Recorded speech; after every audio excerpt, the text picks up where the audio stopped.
भंडारी की जय, सनातन धर्म की जय। श्रावण विशेष सोमवार व्रत कथा।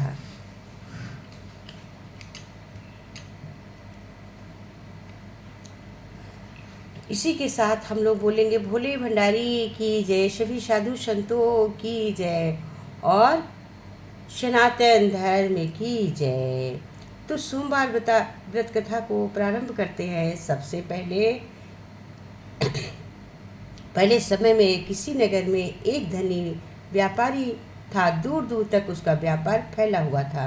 नगर के सभी लोग उस व्यापारी का सम्मान करते थे। इतना सब कुछ से संपन्न होने के बाद भी वो व्यापारी बहुत दुखी था, क्योंकि उसका कोई पुत्र नहीं था, जिस कारण अपने मृत्यु के पश्चात व्यापार के उत्तराधिकारी की चिंता उसे हमेशा सताती रहती थी। क्या था? उसको हमेशा चिंता सताती रहती थी। पुत्र की प्राप्ति इच्छा से व्यापारी प्रत्येक सोमवार भगवान शिव की व्रत पूजा किया करता था और शाम के समय शिव मंदिर में जाकर शिव जी के सामने घी का दीपक जलाया करता था। उसकी भक्ति देखकर माँ पार्वती प्रसन्न हो गई और भगवान शिव से उस व्यापारी की मनोकामना पूर्ण करने का निवेदन किया। भगवान शिव बोले, इस संसार में सबको उसके कर्म के अनुसार फल की प्राप्ति होती है। जो प्राणी जैसा कर्म करते हैं उन्हें वैसा ही फल प्राप्त होता है। शिव जी द्वारा समझाने के बावजूद भी माँ पार्वती नहीं मानी और उस व्यापारी की मनोकामना पूर्ण हेतु शिव जी से बार बार अनुरोध करती रही। अंततः माता के आग्रह को देखकर भगवान भोलेनाथ को उस व्यापारी को पुत्र प्राप्ति का वरदान देना पड़ा। वरदान देने के पश्चात भोलेनाथ माँ पार्वती से बोले, आपके आग्रह पर मैंने पुत्र प्राप्ति का वरदान दे दिया, परंतु इसका ये पुत्र 16 वर्ष से अधिक समय तक जीवित नहीं रहेगा। उसी रात भगवान शिव उस व्यापारी के स्वप्न में आए और उसे पुत्र प्राप्ति का वरदान दिया और उसके पुत्र के 16 वर्ष तक जीवित रहने की बात बताई। भगवान के वरदान से व्यापारी को खुशी तो हुई, लेकिन पुत्र के अल्प आयु की चिंता ने उस खुशी को नष्ट कर दिया। व्यापारी पहले की तरह सोमवार के दिन भगवान शिव का विधिवत व्रत करता रहा। कुछ महीनों के बाद उसके घर अति सुंदर बालक का जन्म हुआ। घर में खुशियां भर गईं, परंतु धूमधाम से पुत्र का जन्म समारोह मनाया गया। परंतु व्यापारी को पुत्र जन्म की अधिक खुशी नहीं हुई, क्योंकि उसे पुत्र की अल्प आयु के रहस्य का पता था।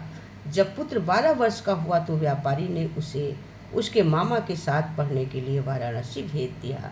लड़का अपने मामा के साथ शिक्षा प्राप्ति चल दिया। रास्ते में जहाँ भी मामा भांजा विश्राम हेतु रुकते, वही यज्ञ करते और ब्राह्मणों को भोजन कराते।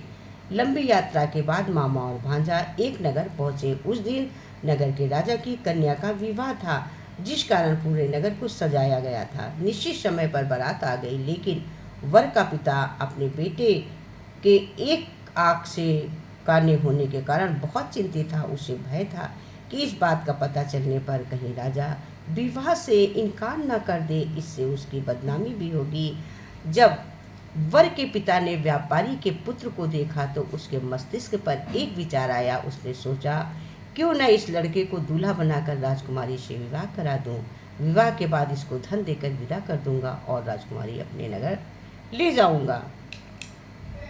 देखिए, अब इतनी सोचा है, इसके बाद क्या होता है। वर के पिता ने लड़के के मामा से संबंध में बात की। मामा ने धन मिलने के लालच में वर के पिता की बात स्वीकार कर ली। लड़के को दूल्हा का वस्त्र पहनाकर राजकुमारी से विवाह करा दिया गया। राजा ने बहुत सारा धन देकर राजकुमारी को विदा कर दिया। शादी के बाद लड़का जब राजकुमारी के साथ लौट रहा था तो वो सच नहीं छुपा सका और उसने राजकुमारी के ओढ़नी पर लिख दिया, राजकुमारी, तुम्हारा विवाह मेरे साथ था।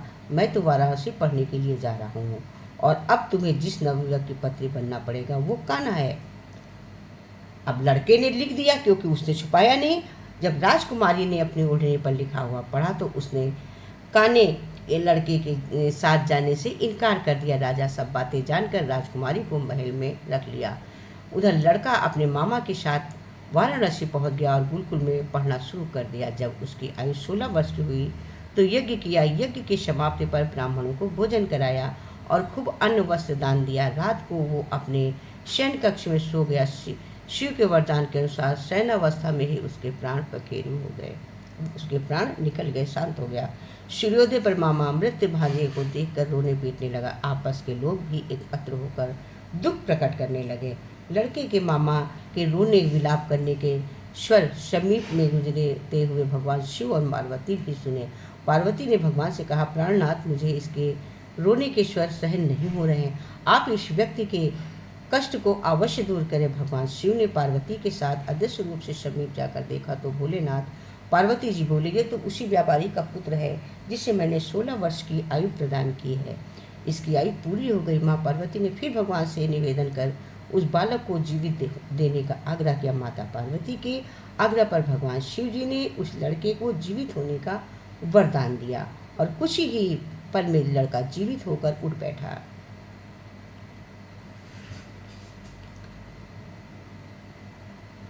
शिक्षा समाप्त करके लड़का मामा के साथ अपने नगर की ओर चल दिया। दोनों चलते हुए इसी नगर में पहुंचे जहां उसका विवाह हुआ था। उस नगर में भी यज्ञ आयोजन किया। समीप से गुजरते हुए नगर के राजा ने यज्ञ का आयोजन देखा और उसने तुरंत ही लड़के और मामा को पहचान लिया। यज्ञ के समाप्त होने पर राजा मामा और लड़के को महल में ले गया और कुछ दिन उन्हें महल में रखकर बहुत सा धन वस्त्र आदि देकर राजकुमारी के साथ विदा कर दिया। इधर भूखे प्यासे रहकर व्यापारी और उसकी स्त्री बेटे की प्रतीक्षा कर रहे थे। उन्होंने प्रतीक्षा रखी थी, यदि उन्हें अपने बेटे की मृत्यु का समाचार मिला तो दोनों अपने प्राण त्याग देंगे। परंतु जैसे ही उसने बेटे के जीवित वापस आने का समाचार सुना तो वो बहुत प्रसन्न हुआ। वो अपनी पत्नी और मित्रों के साथ नगर के द्वार पर पहुंचा। अपने बेटे के विवाह का समाचार सुनकर वर वधू राजकुमारी को देखकर उनकी खुशी का ठिकाना न रहा। उसी रात भगवान शिव ने व्यापारी को स्वप्न में कहा, श्रेष्ठी, मैंने तेरे सोमवार के व्रत करने और व्रत कथा सुनने से प्रसन्न होकर तेरे पुत्र को लंबी आयु प्रदान की है। पुत्र की लंबी आयु जानकर व्यापारी बहुत प्रसन्न हुआ। सोमवार का व्रत करने से व्यापारी के घर में खुशियां लौट आईं।